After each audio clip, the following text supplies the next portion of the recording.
So, good morning to all of you. Today in this class, we are going to discuss about the applications of thermodynamics in unit process. So, in the last class, we have discussed about the importance of the subject, and we have discussed about the syllabus in unit process. Right? The next topic in our syllabus is the applications of thermodynamics in unit process. So, as you know that thermodynamics is a branch of science which deals with the heat and changes taking place in the heat. It deals with heat, work and temperature. So, the behavior of chemical reactions basically depends upon the various parameters of chemical thermodynamics. The various types of thermodynamics process will be discussing. That is adiabatic process where we have constant heat, isenthalpic process where it is a constant enthalpy, isentropic process it is entropy is constant. So entropy is nothing but the randomness of the system is called as entropy. Enthalpy is the total heat content of the system is called as enthalpy.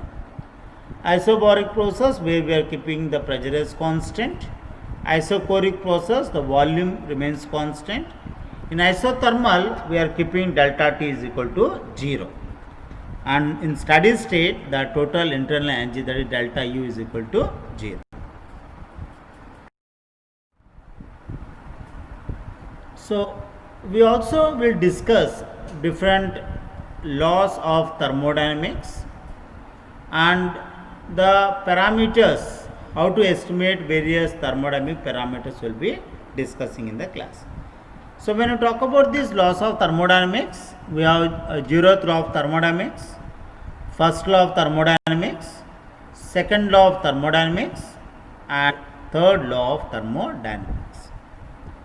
So, as first law of thermodynamics states that when two substances are in contact with each other, one is at high temperature, the other one is at low temperature, heat always flow from high temperature body to low temperature body until they are in thermal equilibrium with each other.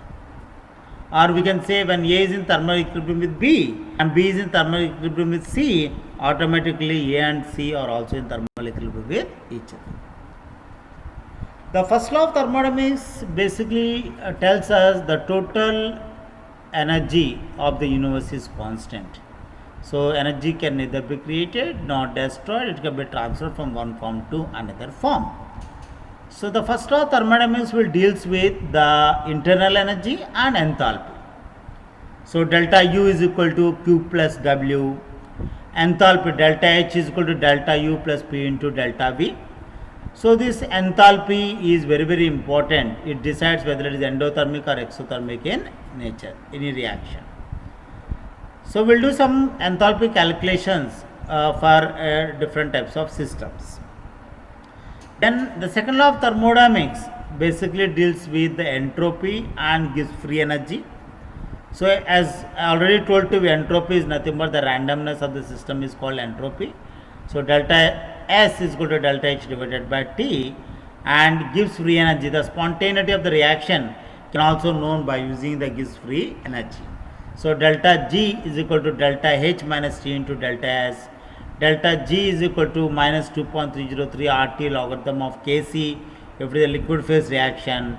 Delta G is equal to minus 2.03 RT logarithm of Kp if it is a gas phase reactions, right.